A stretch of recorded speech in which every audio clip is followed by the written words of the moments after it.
ওয়ামান ইয়াত্তাকিল্লাহা ইয়াজআল লাহু মাখরাজা, যে আল্লাহকে ভয় করবে, তাকওয়া অবলম্বন করবে। তাকওয়া কি?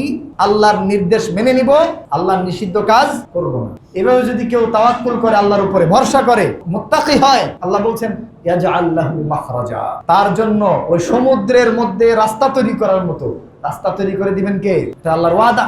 ওয়ায়ারযুকুহু মিন হাইসু লা ইয়াহতাসিব, এমন জায়গা থেকে আল্লাহ তাআলা তাকে রিজিক দিবেন সে কল্পনাও করতে পারে নাই। তো আপনি যদি এরকম মুত্তাকি হন, আপনি জানেনও না, সকালবেলায় ঘুম থেকে উঠে দেখছেন এমন লোক এসে বসে আছে আপনার বাসায় এত বড় অফার নিয়ে, আপনি কল্পনাই করতে পারছেন। এটাই হলো ইয়ারযুকুহু মিন হাইসু লা ইয়াহতাসিব, অকল্পনীয় অপরিকল্পিত সোর্স থেকে আল্লাহ তাআলা আপনার জীবিকার ব্যবস্থা করে দিবেন ইনশাআল্লাহ। আলহামদুলিল্লাহি নাহমাদুহু ওয়া নাস্তাঈনুহু ওয়া নাস্তাগফিরুহু ওয়া নু'মিনু বিহি ওয়া নাতাওয়াক্কালু আলাইহি ওয়া না'উযু বিল্লাহি মিন শুরুরি আনফুসিনা ওয়া মিন সাইয়্যিআতি আ'মালিনা। من يهده الله فلا مضل له ومن يضلله فلا هادي له وأشهد أن لا إله إلا الله وحده لا شريك له وأشهد أن محمدا عبده ورسوله أرسله بالحق بشيرا ونذيرا وداعيا إلى الله بإذنه وسراجا منيرا. أما بعد فإن خير الحديث كتاب الله وخير الهدي هدي محمد صلى الله عليه وسلم وشر الأمور محدثاتها وكل محدثة بدعة وكل بدعة ضلالة وكل ضلالة في النار. أعوذ بالله من الشيطان الرجيم. بسم الله الرحمن الرحيم. قاف والقرآن المجيد بل عجبوا أن جاءهم منذر منهم فقال الكافرون هذا شيء عجيب أإذا متنا وكنا ترابا ذلك رجع بعيد قد علمنا ما تنقص الأرض منهم وعندنا كتاب حفيظ بل كذبوا بالحق لما جاءهم فهم في أمر مريج. وقال تعالى في كلامه المجيد وفرقانه الحميد أعوذ بالله من الشيطان الرجيم. ومن يتق الله يجعل له مخرجا ويرزقه من حيث لا يحتسب ومن يتوكل يتوكل على الله فهو حسبه وقال النبي الأمين صلى الله عليه وسلم إني يا غلام إني أعلمك كلمات احفظ الله يحفظك احفظ الله تجده تجاهك إذا سألت فاسأل الله وإذا استعنت فاستعن بالله واعلم أن الأمة لو اجتمعت على أن ينفعوك بشيء لم ينفعوك إلا بشيء قد كتبه الله لك ولو اجتمعت على أن يضروك بشيء لم يضروك إلا بشيء قد كتبه الله عليك أو كما قال عليه الصلاة والسلام উপস্থিত প্রাণপ্রিয় মুসল্লিয়ান, পর্দার আড়ালের মা ও বোনেরা, খুতবার শুরুতেই অন্তরের গভীর থেকে কৃতজ্ঞতা জ্ঞাপন করি রব্বুল আলামিনের দরবারে, যে রব্বুল আলামিন আমাদের সার্বিক কল্যাণ ও কল্যাণের জন্য, কল্যাণ লাভ করা ও অকল্যাণ থেকে মুক্তি পাওয়ার জন্য যথেষ্ট। যে আল্লাহ রাব্বুল আলামিন আমাদের প্রতি দয়াবান, করুণার আধার। যে আল্লাহ রাব্বুল আলামিন সহায় হলে দুনিয়ার আর কোনো কিছুতেই আমার কোনো কিছু যায় আসে না। যে আল্লাহ রাব্বুল আলামিন যদি আপনার আমার প্রতি রাজি খুশি হয়ে যান, তাহলে দুনিয়ার আর কারো অসন্তুষ্টি আমাদের কোনো ক্ষতি করতে পারে না। যে রাব্বুল আলামিন আপনার আমার উপকার করতে চাইলে দুনিয়া একত্রিত হয়েও সেটাকে রোধ করতে পারে না। আর আল্লাহ রাব্বুল আলামিন যদি আমাকে আপনাকে বিপদে ফেলে পরীক্ষা করতে চান, তাহলে দুনিয়ার কোনো মানুষ আপনাকে আমাকে সেখান থেকে উদ্ধার করতে পারে না।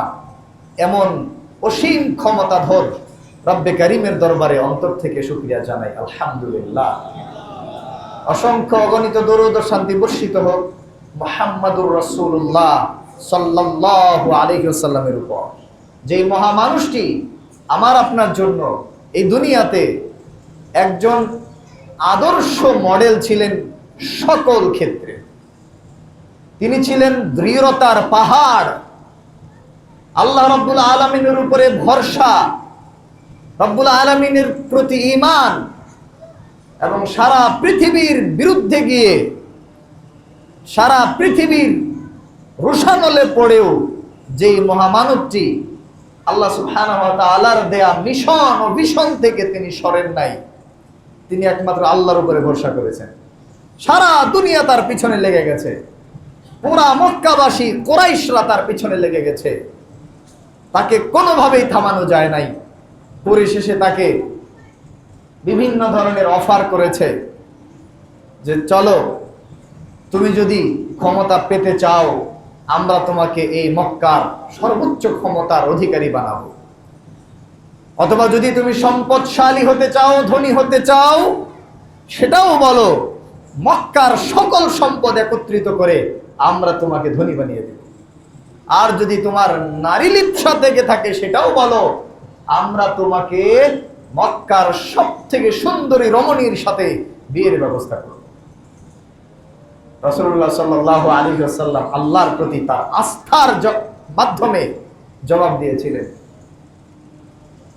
যদি তোমরা আমার ডান হাতে সূর্য এনে রেখে দাও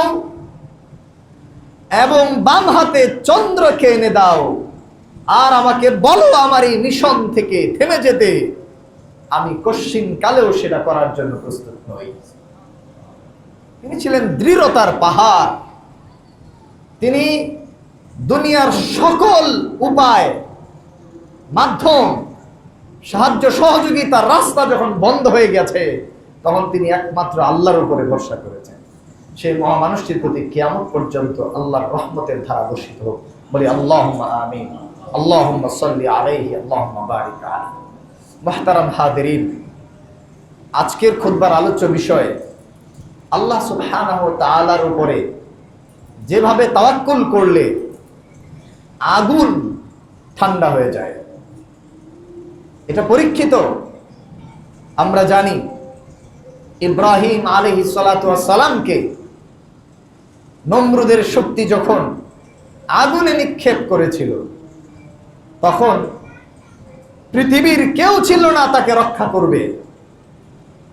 তিনি জানেন আমাকে রক্ষা করার মালিক একমাত্র কে? আল্লাহ সুবহানাহু ওয়া তাআলা। ওই অবস্থায় আব্দুল্লাহ ইবনে আব্বাসের বর্ণনা সহিহ বুখারীতে রয়েছে, ইব্রাহিম আলাইহিস সালাতু ওয়াস সালামকে যখন আগুনে নিক্ষেপ করা হলো, তিনি আল্লাহ ছাড়া আর কারো উপরে নির্ভর করেন নাই। তিনি চিন্তাও করেন নাই যে আমাকে কোনো মানুষ এসে রক্ষা করবে, কারণ সুযোগ নাই। তিনি জানেন রক্ষাকারী কে?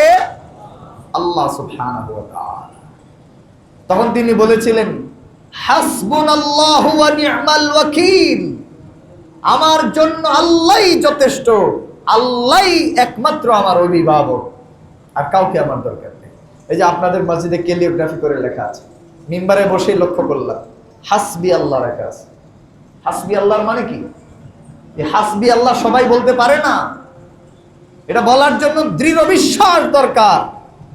যার ঈমান পাহাড়ের মতো, যার তাওয়াক্কুল আল্লাহর উপরে পাহাড়ের মতো মজবুত, সে বলতে পারে হাসবি আল্লাহ, আর কারো দরকার নেই, আল্লাহ আমার জন্য যথেষ্ট। ইব্রাহিম আলাইহিস সালাম যখন এই কথা বলেছিলেন, তখন আল্লাহ তাআলা তার খলিলকে রক্ষা করার জন্য সরাসরি আগুনকে অ্যাড্রেস করলেন। আগুন কার সৃষ্টি? আল্লাহ। মানুষও আল্লাহর সৃষ্টি। আল্লাহ তার সৃষ্টিকে বললেন, ইয়া নারু কুনি বারদান ওয়া সালামান আলা ইব্রাহিম, হে আগুন, ইব্রাহিমের জন্য তুমি ঠান্ডা হয়ে যাও। বারদ, ঠান্ডা, বরফ। কিন্তু এমন ঠান্ডা হয়েও না যে সে শীতে কষ্ট পায়। ওয়া সালামান, আরামদায়ক ঠান্ডা হয়ে যাও আমার খলিল ইব্রাহিমের জন্য। তাই হয়েছে, আগুন ইব্রাহিমকে পুরাতে পারে নাই। যে আল্লাহর নির্দেশে ইব্রাহিম আলাইহিস সালাতু ওয়াস সালামের গভীর শক্ত মজবুত তাওয়াক্কুলের কারণে আগুন পানি হয়ে গেছে, সেই আল্লাহ সুবহানাহু ওয়া তাআলার ক্ষমতা এখনো আছে না নাই? এখনো উনি চাইলে আগুন ঠান্ডা হবে কি হবে না? হতে পারে, সবই হতে পারে। তো আজকের খুতবার আলোচ্য বিষয়টাও এমন, আপনি যদি ওই রকম তাওয়াক্কুল করতে পারেন, আপনার জন্য আল্লাহ সুবহানাহু ওয়া তাআলা দুনিয়ার সকল মুশকিল আসান করে দিবেন। আপনার রিজিকের জন্য, জীবিকার জন্য আল্লাহ তাআলা যথেষ্ট হয়ে যাবে ইনশাআল্লাহ। তাওয়াক্কুলের ফলাফল আরো দেখেন। ইউনূস আলাইহিস সালাতু ওয়াস সালামের ঘটনা আপনারা সবাই জানেন। তাকে যখন মাছ গিলে ফেলেছিল, ওয়ানাদা ফির যুলুমাত, যুলুমাত অনেকগুলো অন্ধকার, অনেকগুলো অন্ধকারের ভিতরে তিনি ডাক দিলেন আল্লাহকে। কয়টা অন্ধকার বলেন তো? 3টা অন্ধকার। কি কি সেগুলো? এক, সেটা ছিল গভীর রাতে, রাতের অন্ধকার। 2, গভীর সমুদ্রের নিচে, পানির নিচের অন্ধকার, পানির নিচে অন্ধকার থাকে, আমরা দেখতে পাই না কিছু। 3, মাছের পেটের ভিতরের অন্ধকার। এই 3টা অন্ধকারের মধ্যে থেকেও তিনি জানেন যে যত গভীরে, যত অন্ধকারেই আমি থাকি না কেন, কে আছেন? আল্লাহ। আর যারা আল্লাহর উপর তাওয়াক্কুল নেই, তো প্যানিক করে মারা যাবে সাথে সাথে। আর যারা আল্লাহর উপর তাওয়াক্কুল আছে, আল্লাহকে সর্বময় ক্ষমতার অধিকারী যে মনে করে, মাছের পেটে কেন, আরো কোনো কঠিন জায়গায় গেলেও তার মনে হবে আল্লাহ আছেন এখানে, আল্লাহ আছেন, আল্লাহ আমাকে দেখেন। তো তিনি বলছেন, লা ইলাহা ইল্লা আনতা সুবহানাকা ইন্নী কুনতু মিনাল যালিমিন। আল্লাহর প্রশংসা করলেন, আল্লাহ তুমি ছাড়া আর কোন সত্যিকারের উপাস্য নাই, তোমার পবিত্রতা আমি ঘোষণা করছি, আর আমি অনুতপ্ত হচ্ছি, আমার ভুল হয়েছে আল্লাহ, আমি জালেম ছিলাম, তুমি আমাকে উদ্ধার করো।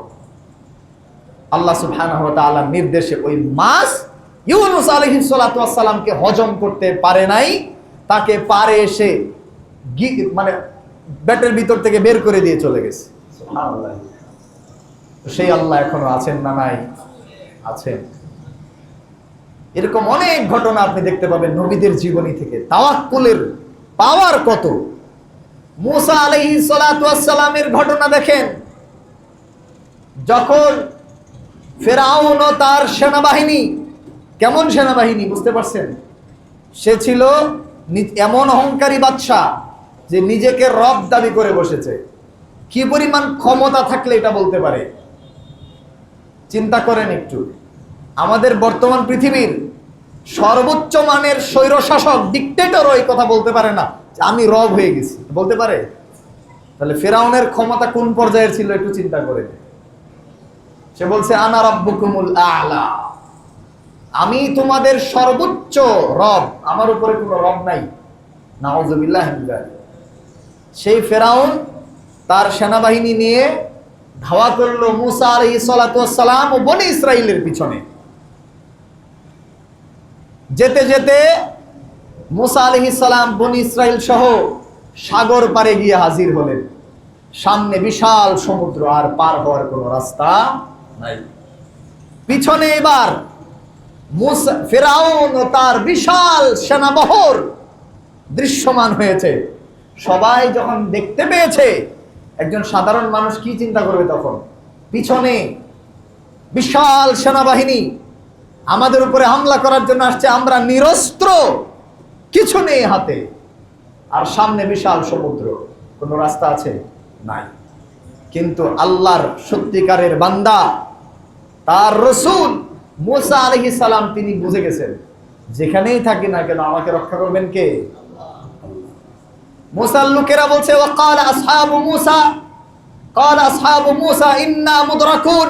কোরআনে আল্লাহ উল্লেখ করছেন যে মুসা, এটা কি করলা? কোথায় নিয়ে আসলা আমাদেরকে? আমরা নির্ঘাত পাকড়াও হব, আর বাঁচার কোনো রাস্তা নাই। মুসা আলাইহিস সালামের দৃঢ়তা দেখেন, তাওয়াক্কুল দেখেন। তিনি বলছেন কাল্লা, কাল্লা মানে নেভার, হতেই পারে না, কখনো নয়, আমরা ওদের হাতে পাকড়াও হব না। সামনে সমুদ্র, পিছে সেনাদল, পিছে শত্রু, তাতে কি? আমি নিশ্চিত কাল্লা, কখনো আমরা পাকড়াও হব না। ইন্না মাইয়া রাব্বি সায়াহদিন, আমার সাথে এমন রব আছেন যিনি আমাদেরকে পথ দেখাবেনই দেখাবেন, কোনো সন্দেহ। আপনার মনে হয় একটা বিপদে পড়লেন আর কোনো রাস্তা নাই, আমাদের তো তাই মনে হয় অনেক সময়, আর কোনো উপায় আমার নাই, শেষ, আমি শেষ, হতাশ। কিন্তু আল্লাহর নবীরা হতাশ হতেন না। যেখানে কোনো রাস্তা নাই, রাস্তা তৈরি করার ক্ষমতা কার? আল্লাহ। আল্লাহ তাআলা বলছেন ওয়াহাইনা ইলা মুসা আনিদ্রিব বিআসাক, মুসার কাছে ওহী করে দিলাম, মুসা এবার লাঠি দিয়ে পানির মধ্যে আঘাত করো। সমুদ্রের মাঝখান দিয়ে রাস্তা হয়ে গেল। এটা কি কল্পনা করা যায়? সমুদ্রের মাঝখান দিয়া এই আধুনিক যুগেও রাস্তা বানাইতে বহুত কাঠখড় পোড়াইতে হয়। খালি পদ্মা নদীর উপরে একটা ব্রিজ হবে, সেটা নিয়ে কত বছরের 30,000 কোটি পার হয়ে গেছে, তাও কাজ আরো বহুত বাকি। তাও কত বছর ভোগান্তির পরে গিয়ে কি আমরা একটা সেতু পাইলাম। কিন্তু সাগরের উপরে, বুঝেন, সাগরের উপরে রাস্তা একটা লাঠির বাড়িতে তৈরি করে দিয়েছেন কে? আল্লাহ সুবহানাহু ওয়া তাআলা। তাওয়াক্কুলের পাওয়ার, আল্লাহর উপরে ভরসা করার পাওয়ার। তো সমুদ্রের ভিতর দিয়ে এবার পার হয়ে যাচ্ছেন কে? মুসা আলাইহিস সালাম আর তার দলের লোকেরা। আল্লাহর উপরে তাওয়াক্কুলের ফলাফল তারা পেয়েছেন কি পান নাই? আল্লাহ বলছেন ওয়াজাওয়াজনা বিবানি ইসরাঈল আল বাহর, আমি এই বনি ইসরাইলকে সমুদ্র পার করে দিয়েছি। ফাতবাহুম ফিরআউন ওয়া জুনুদুহু, শত্রুতাবশত সীমালঙ্ঘন করে ফেরাউন ও তার দলবল মুসা আলাইহিস সালাম ও বনি ইসরাইলের পিছনে ধাওয়া করেছে। মনে করছে এই যে পাইছি রাস্তা, চলো এবার ধরবো। বোকারা এটাও বুঝে না আল্লাহ তাআলা অসম্ভবকে সম্ভব করেছেন তার প্রিয় নবী এবং তার বান্দাদের জন্য। রওনা হয়েছে। হাত্তা ইযা আদরাকাহুল গরক, যাওয়ার পরে যখনই সমুদ্রের পানিকে এবার আল্লাহ বলছেন এবার চেপে ধরো, যেই নাম ফিরাউন ও তার দলের লোকদেরকে চেপে ধরেছে পানি, সে ডুবে যেতে বসেছে, তখন রিয়ালাইজ করছে এটা তো আমার জন্য ছিল না, আমি তো এখন চলে যাব। তখন বলছে আমানতু আন্নাহু লা ইলাহা ইল্লাল্লাযী আমানাত বিহি বানু ইসরাঈল ওয়া আনা মিনাল মুসলিমিন। আমি এখানে আর দেরি করব না, আমি ঈমান আনলাম সেই একক মাবুদের প্রতি, যিনি ছাড়া আর কোনো মাবুদ নাই, যার প্রতি ঈমান এনেছে বানু ইসরাঈল। তার মানে তিনি বানু ইসরাঈলের মাবুদ, আমাদের মাবুদ না। সে মাবুদকে নিজের মনে করতে পারে। যাই হোক, আল্লাহ তাআলা বলছেন কোনো কাজ হবে না। ফালইয়াউমা নুনাজ্জিকা বিবাদানিকা, তোমাকে আজকে মেরে সমুদ্রের পানিতে আমি মিশিয়ে দিব না, তোমার দেহটা পারে যাবে। লিতাকুনা লিমান খালফাকা আয়াহ, তোমার মরা লাশটা দেখে যেন তোমার পরবর্তীরা শিক্ষা গ্রহণ করতে পারে, যারা বেঁচে থাকবে তারা যেন দেখে বুঝে এই সেই ফিরাউন যে বলেছিল আনা রাব্বুকুমুল আ'লা, আমি তোমাদের রব, রব তো মরে পড়ে আছে। নাউযুবিল্লাহি মিন যালিক। এই কারণে আল্লাহ তাআলা তার দেহ বাঁচিয়ে দিয়েছিলেন। তার মানে এই না যে এখন মিশরে যেটা আছে এটা ফিরাউনের দেহ, এটা নিয়ে অনেক কথা আছে। ওই সময় আল্লাহ তাকে সমুদ্রে ডুবাইয়ে মানে মেরেছেন, কিন্তু লাশ নিঃশেষ করে দেন নাই। সাধারণত সমুদ্রে লাশ পড়লে এটা পাওয়ার সম্ভাবনা নাই, কম, কিন্তু সেটা পারে এনেছিলেন আল্লাহ তাআলা পরবর্তীদেরকে দেখানোর জন্য। দেখ, যে তোদের রব দাবি করেছিল তাকে দেখ। মুহতারাম হাদিরিন, তাওয়াক্কুলের পাওয়ার, নবীরা পদে পদে এভাবে তাওয়াক্কুল করেছেন। আমাদের নবী মুহাম্মদ সাল্লাল্লাহু আলাইহি ওয়াসাল্লামের জীবন দেখেন, তারও এরকম প্রেক্ষাপট হয়েছে যেখানে আল্লাহ ছাড়া আর রক্ষাকারী কেউ নাই, সেখানে তিনি কার উপরে ভরসা করেছেন? আল্লাহর উপরে। এগুলা থেকে আমাদের শিক্ষা নিতে হবে। গল্প বলছি না, শিক্ষা। কোরআনে কিন্তু অনেক গল্প আছে, আছে না নাই? মুসা আলাইহিস সালামের গল্প কোরআনে আপনি দেখবেন যে সব জায়গায়, তাই না? কিন্তু কোন এক জায়গায় কি পুরো গল্প আল্লাহ তাআলা বলছেন? পুরো একটা গল্প এক জায়গায় বলে শেষ করে দিয়েছেন মুসা আলাইহিস সালামের গল্প? না, বলেন নাই। কারণ কি? কারণ হচ্ছে কোরআন কোনো কিচ্ছা কাহিনীর বই নয়। প্রত্যেকটা জায়গায় গল্পের বিভিন্ন প্লট নিয়ে আল্লাহ তাআলা আলোচনা করেছেন, যাতে করে আমরা ওই প্রেক্ষাপটে যা দরকার সেটা শিখে নিতে পারি।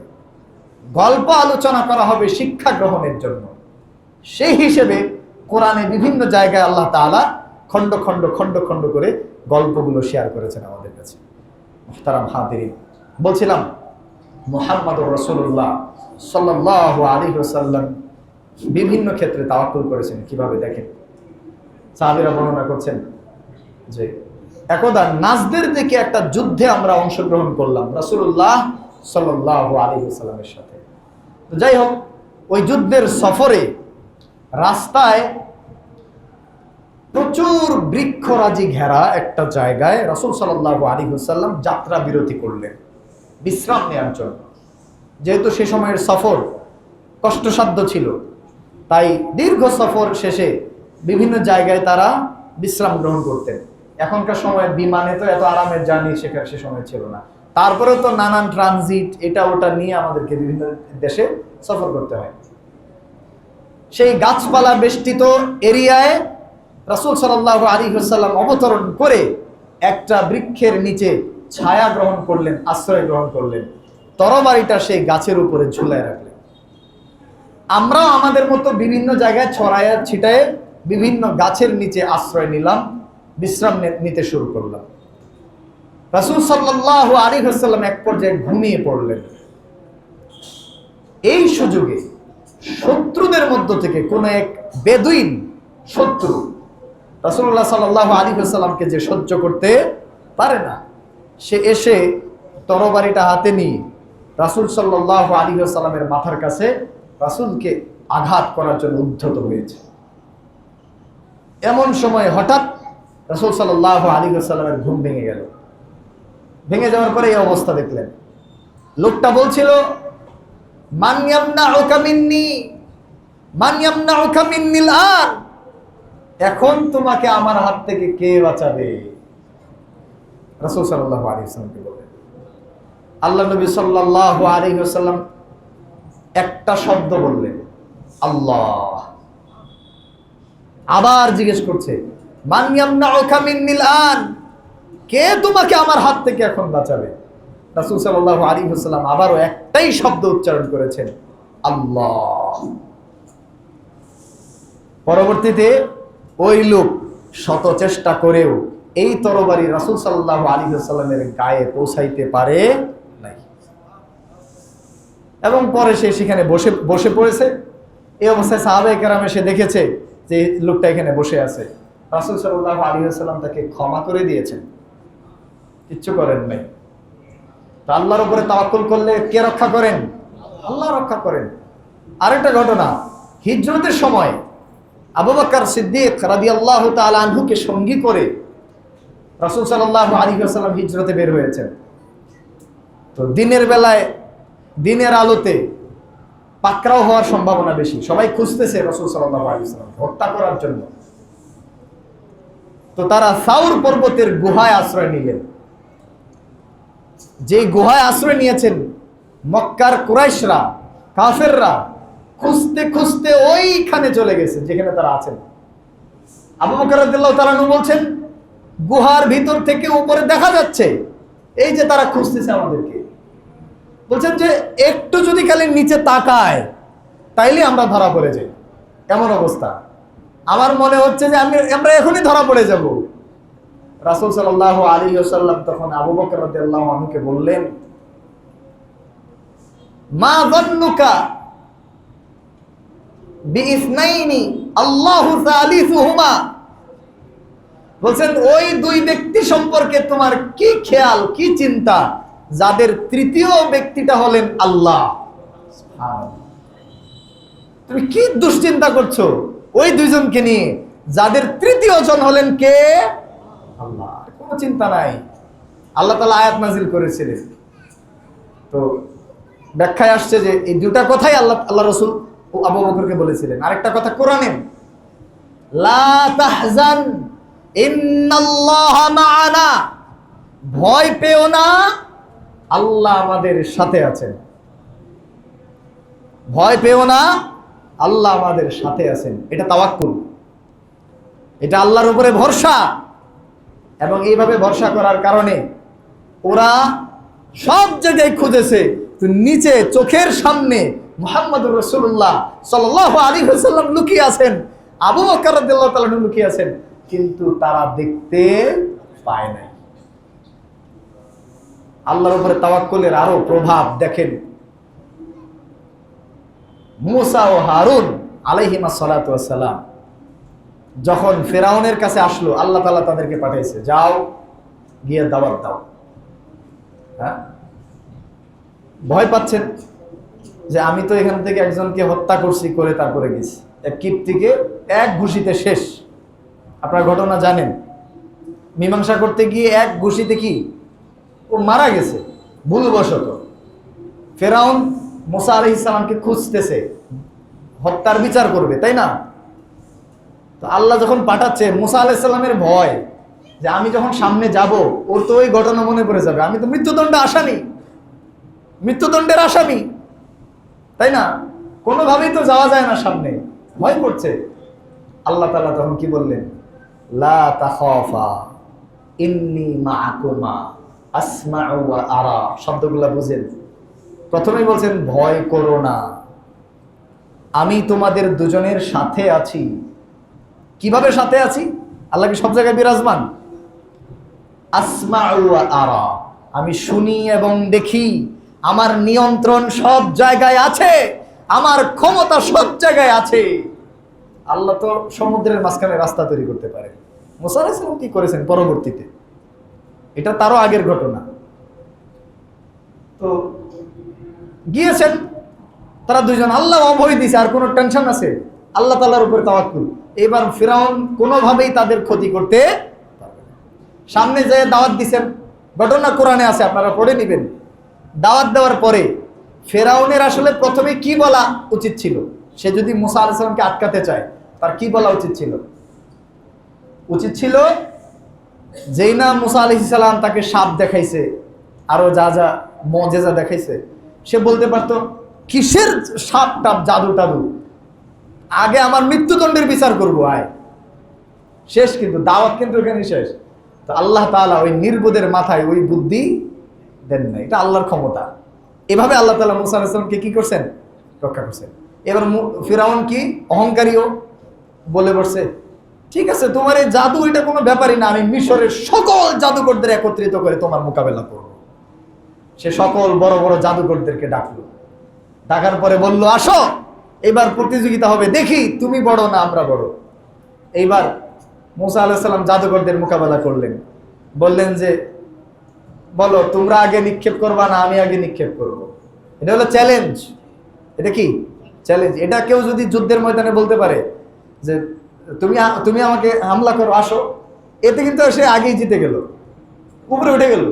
মুসা আলাইহিস সালাম বলছেন যে আসো তোমরা আগে দেখাও নাকি আমি আগে দেখাবো, বলো তোমাদের অপশন দিলাম। ওই যে বাহাসের চ্যালেঞ্জ দেয় না অনেকে, বলে যে কোথায় বসবেন বলেন, আপনার এলাকায় বসতে বললো আসি, রাজি আছি। মুসা আলাইহিস সালাম এমন চ্যালেঞ্জ দিয়েছেন ওই জাদুকরকে। যাই হোক পরিশেষে মুসা আলাইহিস সালামের মুজিজা, আল্লাহর দেয়া মুজিজা তাদের সকল জাদুকে খেয়ে ফেলেছে। হারায় দিত একটা কথা ছিল, মানে একটা কম্পিটিশনের তো ব্যাপার আছে, যে এটা একটু বেশি মোটা তাজা, এটা একটু বেশি ক্ষমতা দেখাইতে পারে আর ওটা একটু কম, এরকম না, খেয়ে ফেলছে ওগুলাকে সোজা। আর কিছু থাকলো? সব শেষ। খেয়ে ফেলার পরে কি ঘটনা ঘটলো দেখেন। ফিরাউন কিন্তু ঘটনা আগেই শেষ করে দিতে পারতো, সেখানে আল্লাহ তাআলা তাকে এই পর্যায়ে নিয়ে আসছে। এখন সব জাদু খেয়ে ফেলছে, এখন প্রতিক্রিয়াটা দেখেন। সকল জাদুকর এইবার সাজদায় লুটায় পড়ছে, আল্লাহর কাছে ইস্তেগফার করেছে এবং তারা ফিরাউনের সমস্ত বাধা উপেক্ষা করে এক আল্লাহর প্রতি বিশ্বাসী হয়ে মুসা আলাইহিস সালামের দলে চলে আসছে। এবার ফেরাউন কি করবে? হতভম্ব। এবার ফেরাউন বলছে হ্যাঁ তোমরা আমার অনুমতি ছাড়াই ঈমান নিয়ে আসলে, মানে ঈমান আনতেও তার অনুমতি লাগবে। বলছে লাউকাত্তিআন্না আইদিয়াকুম মিন খিলাফ লাউসাল্লিবান্নাকুম আও লাউকাত্তিআন্না আইদিয়াকুম মিন খিলাফ আইদিয়াকুম আরজুলাকুম মিন খিলাফ, তো তোমাদের হাত পা আমি বিপরীত দিক থেকে কেটে দিব, শুলে চড়াবো, ভয় দেখাইছে। কিন্তু তারা আর বিচলিত হয় নাই। দাওয়াত প্রসারিত হলো নাকি থেমে গেল? প্রসারিত হয়ে গেল। এটা সেই তাওয়াক্কুলের ফল, যে তাওয়াক্কুল মুসা আলাইহিস সালাম ও হারুন আলাইহিস সালাম করেছিলেন যে আল্লাহই তো রক্ষা করবেন, তিনি ওয়াদা করেছেন তিনি আমাদের সাথে আছেন, অতএব কেউ আমাদের কোনো ক্ষতি করতে পারবে না। সামনে গেছেন, আল্লাহ ফেরাউনের মাথায় নির্বুদ্ধিতা ঢুকিয়ে দিয়েছেন, সে আর বলতে পারে নাই যে তুমি মৃত্যুদণ্ডের আসামি, তোমার সাথে কিসের ফাইট।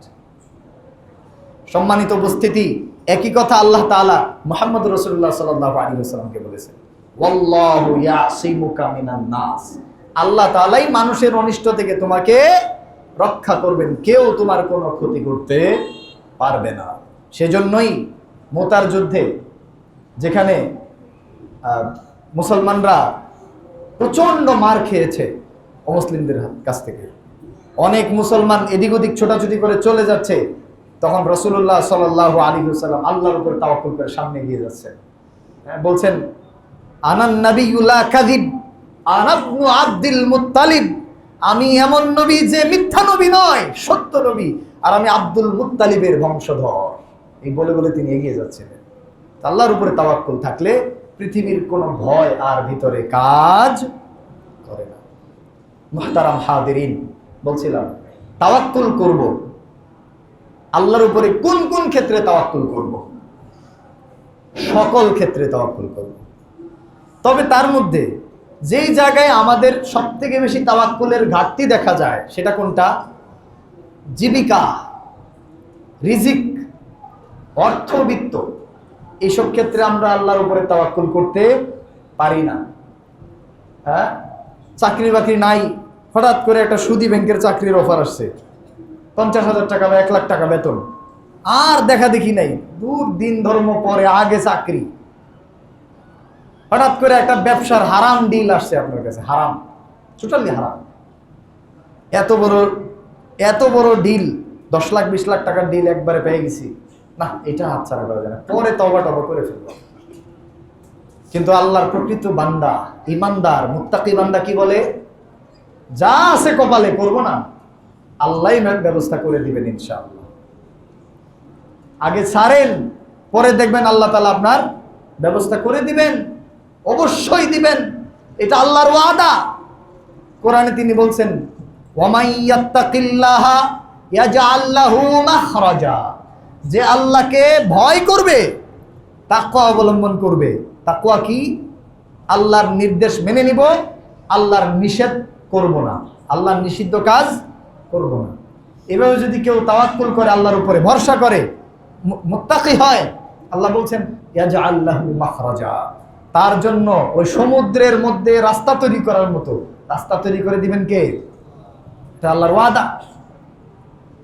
ওয়ায়ারযুকুহু মিন হাইথু লা ইয়াহতাসিব, এমন জায়গা থেকে আল্লাহ তাআলা তাকে রিজিক দিবেন সে কল্পনাও করতে পারে নাই, কল্পনাও করতে পারে নাই ভাই। তো আপনি যদি এরকম মুত্তাকি হন, আপনি জানেনও না, সকালবেলায় ঘুম থেকে উঠে দেখছেন এমন লোক এসে বসে আছে আপনার বাসায়, এত বড় অফার নিয়ে আপনি কল্পনাই করতে পারছেন না। এটাই হলো ইয়ারযুকহু মিন হাইথু লা ইয়াহতাসিব, অকল্পনীয় অপরিকল্পিত সোর্স থেকে আল্লাহ তাআলা আপনার জীবিকার ব্যবস্থা করে দিবেন ইনশাআল্লাহ।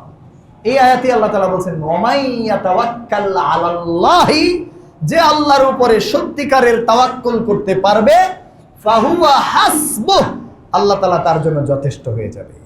যে হাসবি আল্লাহ বলতে পারবে, আল্লাহু হাসবুহু, আল্লাহ তার জন্য যথেষ্ট হয়ে যাবে ইনশাআল্লাহ। মুহতারাম হাদিরিন, হাদিসে রাসূল সাল্লাল্লাহু আলাইহি ওয়াসাল্লাম একই কথা বলেছেন। বলছেন, লাউ আন্নাকুম তাতাওয়াক্কালুনা আলাল্লাহি হাক্কা তাওয়াক্কুলিহি, যদি তোমরা আল্লাহর উপরে প্রকৃত অর্থে সত্যিকারের তাওয়াক্কুল করতে পারো, ভরসা করতে পারো, তাহলে কি হবে? ইয়ারযুকুকুম কামা ইয়ারযুকুত তায়রা, তিনি তোমাদেরকে সেভাবে রিজিক দিবেন যেভাবে তিনি পাখিদেরকে রিজিক দেন। তাগদু খিমাসা ওয়া তারুহু বিতানা, সকালবেলায় খালি পেটে পাখিরা বের হয়, সন্ধ্যাবেলায় পেট পূর্তি করে খাবার নিয়ে ঘরে ফেরে। ঠিক না ভুল? এই পাখির মতো রিজিক দিবেন আল্লাহ আমাদেরকে। হাদিসে রাসূল সাল্লাল্লাহু আলাইহি ওয়াসাল্লাম বলেছেন, তিনি একটা পাখি, সে খাবার খুব একটা স্টোর করে না, জমা করে না, কালকে কি খাবে সে জানেও না, চিন্তাও করে না। সকালবেলায় খালি পেটে বের হয়, কই যাবে জানে না, ছুটে বেড়াচ্ছে, আল্লাহ তার রিজিকের ব্যবস্থা করে দিচ্ছেন। পোকা মাকড়, শস্য দানা, গাছপালার ফল, এগুলো দিয়ে আল্লাহ তাআলা তার জীবিকার ব্যবস্থা করে দিচ্ছেন। সে পেট ভরে ফিরে আসছে, তারও সন্তানাদি আছে, তারও পরিবার আছে, তো তার এগুলো নিয়ে চিন্তা নাই। জীবিকা কে দেন? আল্লাহ সুবহানাহু ওয়া তাআলা। আল্লাহ তাআলা কোরআনে বলছেন, এটা এই দায়িত্ব কার? আল্লাহর। আপনার আমার এত হারাম দিক ডান হাতে বাম হাতে খামচানোর দরকার নাই। দায়িত্ব কে নিছেন? আল্লাহ দায়িত্ব নিছেন, আল্লাহ কি দিবেন না? আল্লাহ বলছেন, ওয়ামা মিন দাব্বাতিন ফিল আরদি ইল্লা আলাল্লাহি রিজকুহা, পৃথিবীতে বিচরণশীল এমন কোন প্রাণী নাই যার রিজিকের দায়িত্ব আল্লাহ নেন নাই। পৃথিবীতে বিচরণশীল প্রত্যেকটা কীট পতঙ্গ, পাখি, পশু, জঙ্গলের অজানা পশু, গভীর জলের নিচে বাস করা নাম না জানা সেই মাছ, পোকামাকড়, এদের জীবিকার দায়িত্ব যে আল্লাহ নিয়েছেন, আমরা সৃষ্টির সেরা, আমরা আশরাফুল মাখলুকাত, আমাদের জীবিকার দায়িত্ব কি আল্লাহ তাআলা নেন নাই? তিনি তো আমাদেরকেই বলছেন যে সবার রিজিকের দায়িত্ব আল্লাহ। তো তোমরা এত কেন চিন্তা করছো? দেখেন পানির নিচে আল্লাহ তাআলা কিভাবে রিজিক দেন। একটা তিমি মাছ, তিমির বিভিন্ন প্রজাতি হয়, কিলার তিমি, নীল তিমি, অন্যান্য আর অনেক প্রজাতি আছে। তো নীল তিমি একটা কত বড় হয় সাইজে? 200 টন ওজন একটা নীল তিমির। 200 টন, 1 টন মানে 1000 কেজি। এক এক মাপে এক এক রকম, 1000 প্লাস, কোথাও একটু কম, 1000 কেজিতে হয় 1 টন। এরকম 200 টন ওজন একটা নীল তিমির। একটা নীল তিমির বাচ্চা, নবজাতক বাচ্চার ওজন 3 টন, 3000 কেজি। এই 200 টন ওজনের নীল তিমির যে জিব্বার সাইজ, জিব্বা হ্যাঁ এত বড় যে এটার উপরে 11 জনের একটা ফুটবল টিম উঠে দাঁড়াইতে পারবে। এবং এর ওজন একটা হাতির ওজনের চাইতে বেশি, শুধু তার জিহ্বার ওজন। আর তার হৃৎপিণ্ডটা একটা বড় প্রাইভেট কারের সমান। এই নীল তিমির খাবার কতটুকু লাগে জানেন? একবারে, মানে এক বেলা খাবার, ওয়াজবা ওয়াহিদা, মানে এক বেলা খাবার, একটা মিল কতটুকু? 4 লক্ষাধিক ক্যালোরি সে একবারে খায়। আর আমরা, আমাদের আইডিয়াল হচ্ছে সারা দিনে, সকাল থেকে রাত, সারা দিনে 2000 ক্যালোরি আমরা খাই না সবাই, বুঝতে পারছেন? আচ্ছা ধরলাম 2000 ক্যালোরি করে খাই, তাহলে সারা দিনে 3 বেলা 4 বেলা 5 বেলা মিলাই আমরা যা খাই, এইরকম 200 মানুষ যা খাবে, 200 মানুষ সারা দিনে যা খাবে, একটা নীল তিমি একবারে সেটা খেয়ে ফেলে, একবারে। এই খাবার, এই রিজিক কে দেয়? আল্লাহ সুবহানাহু ওয়া তাআলা। কোথায় তার এই রিজিক? কোথাও জমা করে রেখেছে? আল্লাহ তাআলা ব্যবস্থা করেছেন। আপনি একটু রিসার্চ করে দেখেন, পৃথিবীর এমন কোনো প্রাণী নাই যার জীবিকার ব্যবস্থা আল্লাহ তাআলা করেন নাই। আমরা যদি কোনো জিনিস বানাই, এটা কত কিছুর অভাব হয়ে যায়, হয় না? তো আল্লাহ তাআলা এতগুলো প্রাণী সৃষ্টি করলেন, আপনি একটু গবেষণা করে দেখেন, এক কীট পতঙ্গ দিয়ে আরেক কীট পতঙ্গের রিজিক আল্লাহ তাআলা ব্যবস্থা করে দিয়েছেন। গরু বকরি এরা ঘাস খায়, আবার আমরা গরু বকরি খাই, তাই না? মাছ কি করে? ওই পানির নিচের পোকামাকড় গুলা খায়, আবার মাছ ধরে আমরা খাই। বিভিন্ন জায়গা থেকে আল্লাহ তাআলা আমাদেরকে এভাবে রিজিকের ব্যবস্থা করে দিয়েছেন। আবার কিছু পোকামাকড় আছে যেগুলো আমাদের ক্ষতি করে, আরেকটা প্রাণী আল্লাহ তাআলা তৈরি করে রাখছেন, এরা ওই পোকামাকড় গুলারে খায় ফেলে, আবার খায়া ওরা জীবিকা নির্বাহ করে, ওরা আবার আমাদেরকে উপকার করে, ওরা আবার আমাদেরকে কি করে? আপনি যেভাবে রিসার্চ করেন, কোনো না কোনো ভাবে দেখবেন আল্লাহ তাআলা গোটা সৃষ্টিকে মানুষের খেদমতে লাগিয়ে দিয়েছেন। সুবহানাল্লাহ। এটাই কোরআনে আল্লাহ তাআলা বলছেন কি? ওয়াল্লাযী খালাকা লাকুম মা ফিল আরদি জামিআ লাকুম লিমাসলাহাতিকুম। পৃথিবীর সব কিছুকে আল্লাহ তাআলা তোমাদের কল্যাণার্থে সৃষ্টি করেছেন। সুবহানাল্লাহ।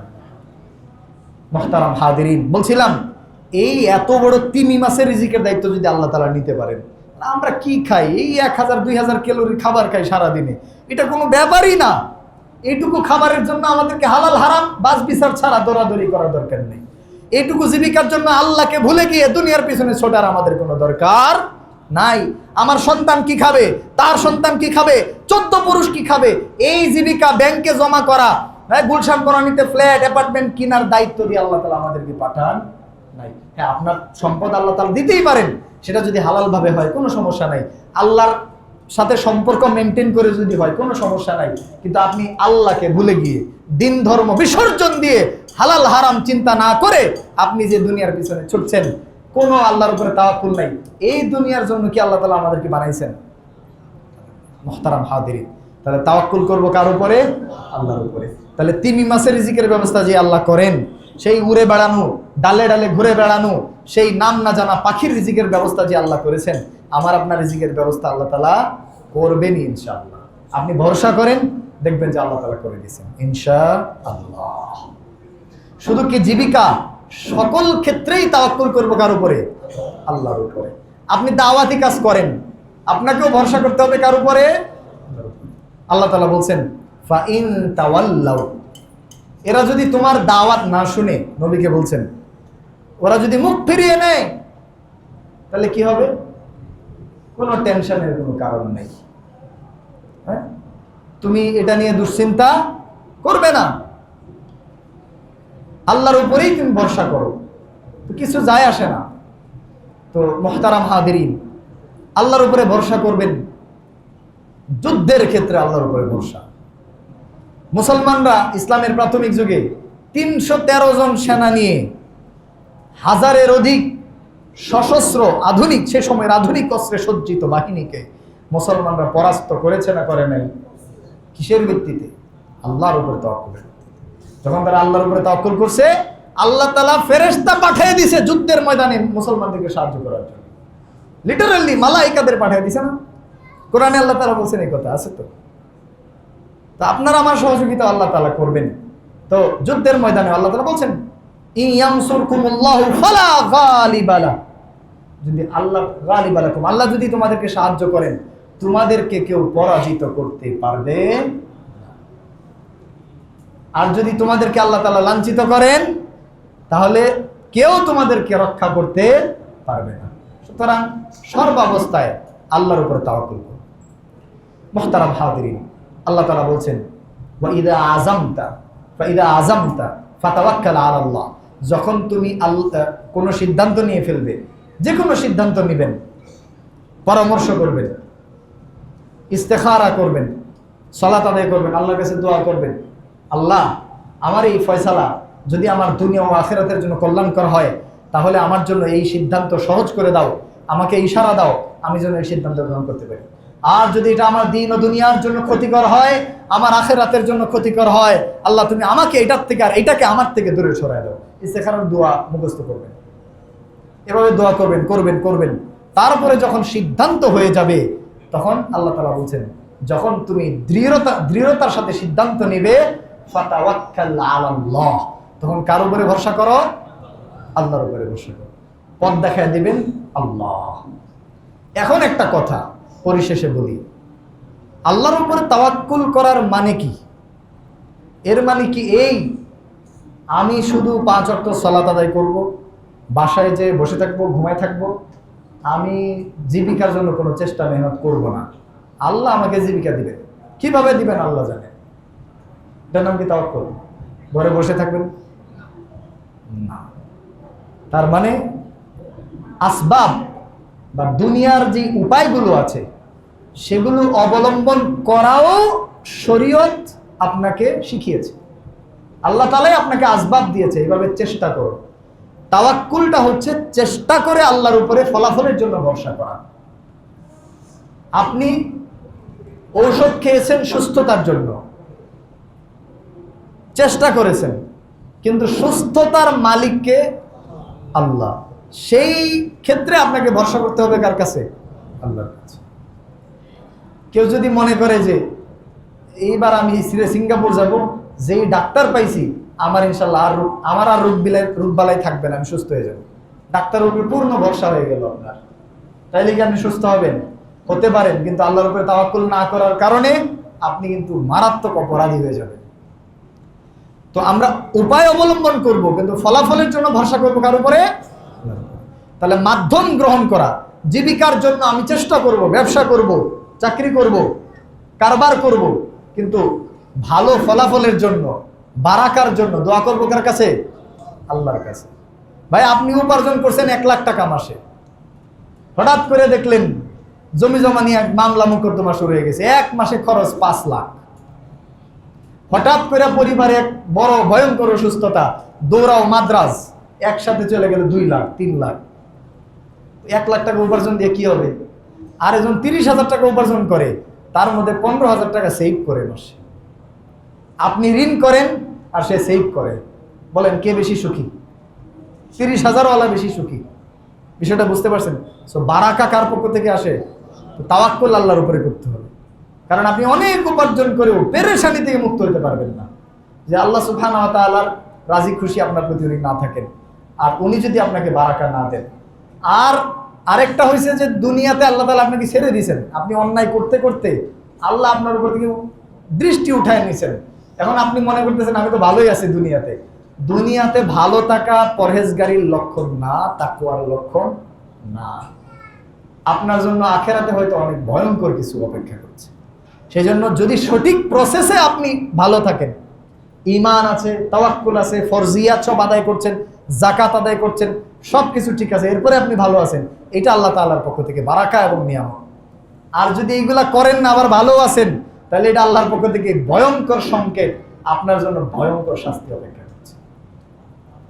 তো উপায় অবলম্বন করা তাওয়াক্কুলের বিপরীত নয়। দলিল কোরআনে আল্লাহ তাআলা বলছেন, দেখেন ইশারাটা বুঝেন, ফাইদা কুদিয়াতিস সালাতু ফান্তাশিরু ফিল আরদি ওয়াবতাগু মিন ফাদলিল্লাহ।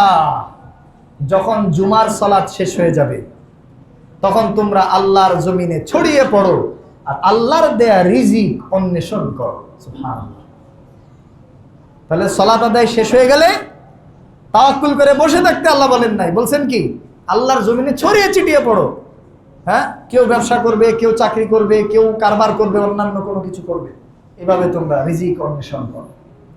শুধু তাই না, মারিয়াম আলাইহিস সালাতু ওয়াস সালাম, ঈসা আলাইহিস সালামের মা যখন সন্তান জন্ম দিলেন, নির্জন এলাকায় একা আছেন, কেউ নাই সহযোগিতা করার মতো। আর মা যখন সন্তান জন্ম দেন তখন তারা অনেক শক্তিশালী থাকেন না দুর্বল হয়ে যান? অসুস্থ থাকেন, দুর্বল হয়ে যান। নিফাসের সময় শক্তি থাকে না শরীরে, উঠে দাঁড়াবার ক্ষমতা থাকে না। ওই অবস্থায় আল্লাহ তাআলা তাকে তাওয়াক্কুলের উপায় হিসেবে আসবাব গ্রহণ করা, উপায় অবলম্বন করা শিখিয়েছেন। বলছেন ওয়া হুজ্জি ইলাইকি বিজিযইন নাখলা, খেজুরের ডাল ধরে তোমার নিজের দিকে ঝাঁকি দাও।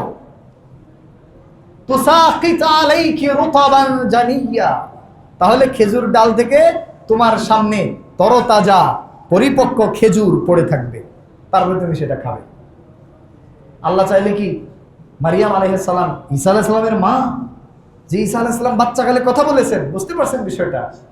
যে ঈসা আলাইহিস সালাম আল্লাহর পক্ষ থেকে এমন মুজিজা নিয়ে এসেছিলেন, মরা মানুষ আল্লাহর হুকুমে তিনি জিন্দা করে ফেলতেন। এটা কিন্তু চরমোনাইয়ের মরা মানুষ জিন্দা করা না, ভেদে মারেফতেরটা না, ওটা তো আবার আরো উপরে, ওটা হচ্ছে আল্লাহর হুকুম ছাড়াই ওটা দাঁড়াও। ওটা তো আপনারা জানেন, কথার থেকে কথা আসে। ভেদে মারেফত বায়াদে খোদা, চরমোনাইয়ের বই, 15-16 নম্বর পৃষ্ঠা, শামসুদ্দিন তাবরিজির গল্প।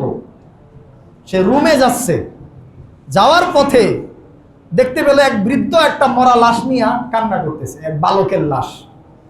সংক্ষেপে বলছে, বালক কি ব্যাপার, আপনি কাঁদছেন কেন? ওই বৃদ্ধ লোক বলছে, দেখেন আমার একটা ছেলে ছিল, সে আয় উপার্জন করে আমাকে খাওয়াতো, ছেলেটা মারা গেল। এরপরে ছিল এই নাতিটা, আমার পশু লালন পালন করে সে দুধ দহন করে আমাকে খাওয়াইতো, এখন এই বাচ্চাটাও মারা গেল, এখন আমি কি করব? তখন তো ওই আল্লাহর ওলি তথাকথিত, তার অনেক মায়া হলো বৃদ্ধের প্রতি। সে ওই মরা লাশকে বলল, বালক আমার হুকুমে তুমি উঠে দাঁড়াও। আমার হুকুমে বলছে, এটা আছে বইয়ের মধ্যে, একদম হুকুমে লেখা আছে, দেখবে। তো বালক জিন্দা হইয়া গেল, উঠে দাঁড়াইলো। দাঁড়ানোর পরে এবার বৃদ্ধ মহা খুশি, ঘটনা ছড়ায় পড়লো চারদিকে। ওই এলাকার যে মুসলিম খলিফা ছিল, সে হয়তো তাওহীদপন্থী ছিল আর কি, সালাফি বা তাওহীদপন্থী ছিল হয়তো। সে তো ডাকলো শামসুদ্দিন তাবরিজিকে, বলল যে কি ব্যাপার, আপনি কি বলে ওই মরা মানুষকে জিন্দা করিয়াছেন? বলে, আমি বলছি আমার হুকুমে তুমি উঠে দাঁড়াও। বলছে, এটা কেন বললেন? আপনি তো ঈসা আলাইহিস সালামের মতো এটা বলতে পারতেন যে আল্লাহর হুকুমে তুমি উঠে দাঁড়াও। সে বলছে, মাবুদকে আর কি জিজ্ঞাসা করিব, মাবুদের আন্দাজ নাই। এই বৃদ্ধের একটা মাত্র ছেলে ছিল, তাকেও নিয়ে গেল। পরে ছিল এই বালকটা, যে তাকে দুধ দহন করে খাওয়াইতো, এটাকেও নিয়ে গেল। মাবুদের আন্দাজ নাই, এই জন্য আমি মাবুদের দরবার থেকে এই বাচ্চার রূহ জোরপূর্বক ছিনাইয়া নিয়ে আসিয়াছি। ঈমান থাকবে? টাটকা কাফের। যে এই গল্প কিতাবের মধ্যে লিখেছে ও টাটকা কাফের, এটা যে বিশ্বাস করবে সে টাটকা কাফের, কোনো সন্দেহ নেই। ঈসা আলাইহিস সালামও এই সাহস পান নাই, আল্লাহ তাকে মুজিজা দিয়েছেন, তারপরে এই সাহস তার ছিল না। এরা বুঝাইতে চায় আমরা আল্লাহর নবীদের চাইতে বড় আল্লাহর ওলি, আল্লাহ নবীর সাহাবীদের চাইতে বড় আল্লাহর ওলি। এরা বেডরুমে বসে সাগরের মধ্যে যে জাহাজ ডুবে যাইতেছে, ওই জাহাজ ভাসায় দেয়। বুঝতে পারছেন বিষয়গুলো? তাও আবার শরীয়ত নির্দেশিত পন্থায় না, আজগবি ইসলাম বিরোধী, আকীদা বিরোধী, ঈমান বিরোধী পন্থায়। মুহতারাম হাদিরিন, বলছিলাম যে এই যে উপায় অবলম্বন করা, নবীরাও উপায় অবলম্বন করতেন। তো যাই হোক, সালাত শেষে ছড়ায় পড়তে আল্লাহ তাআলা বলছেন। মারিয়াম আলাইহিস সালাতু ওয়াস সালাম এত জীর্ণশীর্ণ অবস্থায় থাকার পরেও আল্লাহ চাইলে কি খেজুর তার সামনে ফেলে দিতে পারতেন না? পারতেন না কি আল্লাহ? মারিয়াম আলাইহিস সালাম কি তথাকথিত আল্লাহর ওলিদের চাইতে কম কম কম পরহেজগার ছিলেন? নবীর মা, আরো অনেক কথা আছে ওনাকে নিয়ে। কত বড় আল্লাহর ওলি ছিলেন ভাবতে পারেন? যার পবিত্রতা ঘোষণা করবার জন্য ঈসা আলাইহিস সালামকে আল্লাহ তাআলা কুলের মধ্যে কথা বলায় দিয়েছেন। ইন্নী আব্দুল্লাহ আতানিয়াল কিতাব, কথা বলে দিছেন যাতে তার মাকে কি সন্দেহ না করে। তো মুহতারাম হাদিরিন, আল্লাহ তাআলা এত জীর্ণশীর্ণ মানুষটিকেও শিখিয়েছেন কি করতে হবে, ডালটাকে আগে ঝাঁকি দিতে হবে, তারপরে তোমার সামনে খেজুর আসবে। তুসাকিত ইলাইকি রুতাবান জানিয়া। মুহতারাম হাদিরিন, যুদ্ধক্ষেত্রেও আপনি যুদ্ধে যাবেন আর জিতে চলে আসবেন এমনটা না। আপনাকে যুদ্ধ জিতার জন্য যা যা দরকার সেগুলো করতে নির্দেশ দিয়েছেন কে? ওয়াআইদ্দু লাহুম মাসতাতা'তুম মিন কুওয়াহ, আদেশ, তোমরা অমুসলিম কুফফার ইসলাম বিরোধীদের জন্য তাদের মোকাবেলার জন্য সাধ্যমতো শক্তি অর্জন করো। ওয়াআইদ্দু লাহুম মাসতাতা'তুম, সাধ্যমতো শক্তি অর্জন করো। আপনাকে ব্যায়াম করতে হবে, ট্রেনিং নিতে হবে, যে যুদ্ধ করবে তার জন্য সব আছে। আপনাকে যুগোপযোগী অস্ত্র সংগ্রহ করতে হবে, হ্যাঁ, আপনাকে একটা শাসকের নেতৃত্বে আসতে হবে, আপনাকে সংঘবদ্ধ হতে হবে। আপনি হট করে একলা একলা যে কোনো জায়গায় যুদ্ধ বাঁধিয়ে দিতে পারবেন না।